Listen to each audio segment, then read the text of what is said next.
So illegal immigration is a huge issue. And I'm going to cover two things. First, I'm going to cover why you need to stop asking people what they are. It's none of your damn business, first and foremost. But the second thing I'm going to talk about is why our immigration system is to blame for illegal immigration. Immigration into this country, you guys that keep crying about it, you can't fucking tell by skin tone whether they're legal or illegal, honeys. Native Americans have the same skin tone as me. A lot of them are darker than me. Puerto Rican, Mexican American, a lot of people, Samoan, a lot of people that are American, Guamese, a lot of them look like they're olive and stone. Italians, Greek Americans.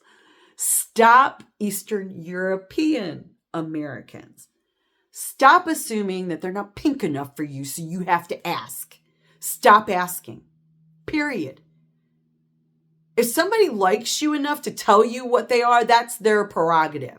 But stop being a fucking asshole and asking. It's none of your damn business. And it's not a compliment when you try to word it differently, like, oh, you're so exotic looking. Stop it. Stop it completely. Do you want me to say you look like a dumb white bitch, so you must be right out of trailer park? Safe to assume you're American. No, you do not. So stop doing it in the opposite. Simple. If you are actually afraid of the takeover, then you should stop acting like that. Because the truth of the matter is there's no takeover going on, number one. And number two is, if there were actually a takeover going on, you would be shit out of luck very quickly. And acting like that is not in your best interests. That's kind of a duh moment, right? If it really was as bad as they keep telling you it is, then you should be worried about running your pie hole in the first place, but you're not. So obviously it is a non-starter. I don't understand how some of you don't see that logic. Right? Common sense, right out the window. The second thing is that I need you guys to understand is the immigration is so broken. Our system is so broken. And it's broken because of how we have set it up. We've set it up so there's multiple lines to go through.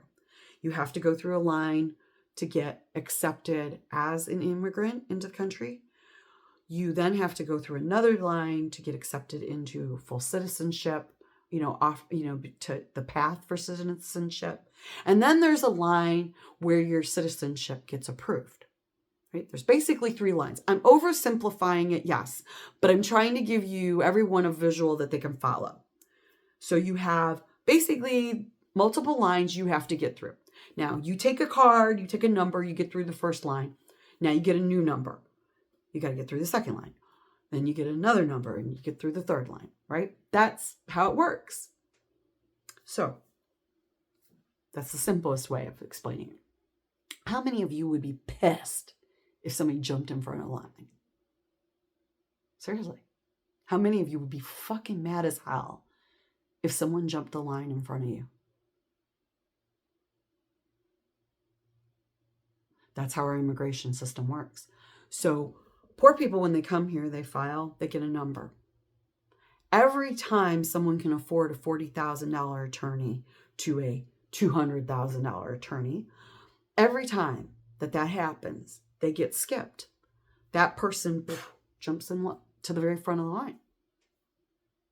And you get pushed back. How you feeling about that? Does it sound fair to you?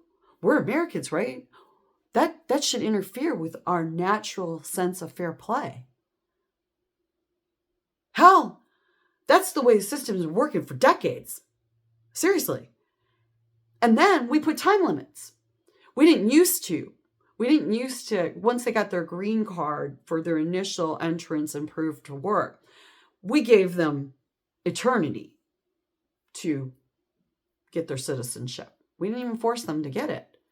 Now we put timelines and deadlines on their green cards. So they have to renew their green card. They have to attempt citizenship track, or they have to sooner or later go back wherever they came from, right?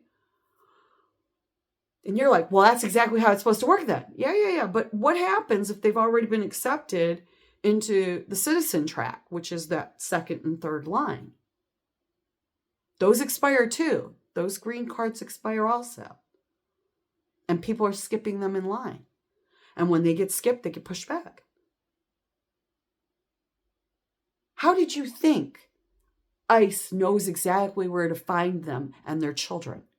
How did you think they knew what schools to look at? How did you think they knew exactly what plants to look at? How did you think this happened? Did you not realize there must be some inside track they have? Do you really think, you bitch all the time about the FBI and law enforcement being inept when it comes to immigration? How do you think these idiots are getting these numbers and names?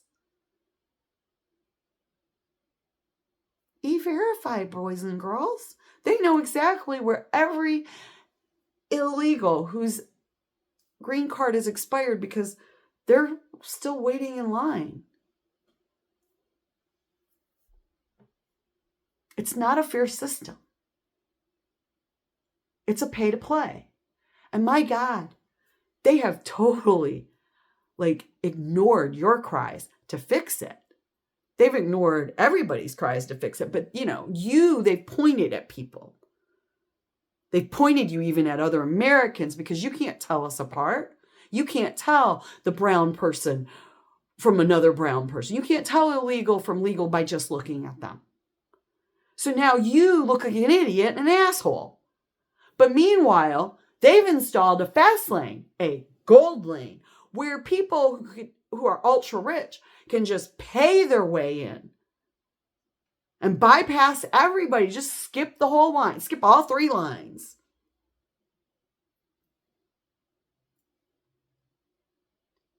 And none of you are outraged by that. What happens when these guys, these ultra rich Saudis who actually do believe in Sharia law, start paying to bring in hundreds of their own? Then what are you going to do? Then Sharia law could be a real thing in your town. Then what? Because Saudis have billions upon billions upon billions of dollars. They could bring in 1,000 and not make a dent in their financial aspect. What happens to our country if there's no lines that they have to pass certain hurdles and qualify? And they're doing this right in front of you boldly and laughing in your faces. They're laughing in all our faces, but they're laughing hardest at you. I don't know what you think, but now you know the facts. I mean, granted, it's pretty simplified. But if you can't afford a $40,000 attorney to keep you kind of close to the front of the line, how do you expect people who are picking fruit for a living? Our system is broken. It needs to be fixed. But the way you want to fix it isn't fixing it. It's just smoke and mirrors so they can install a fast lane for the ultra rich. Think about it. Peace.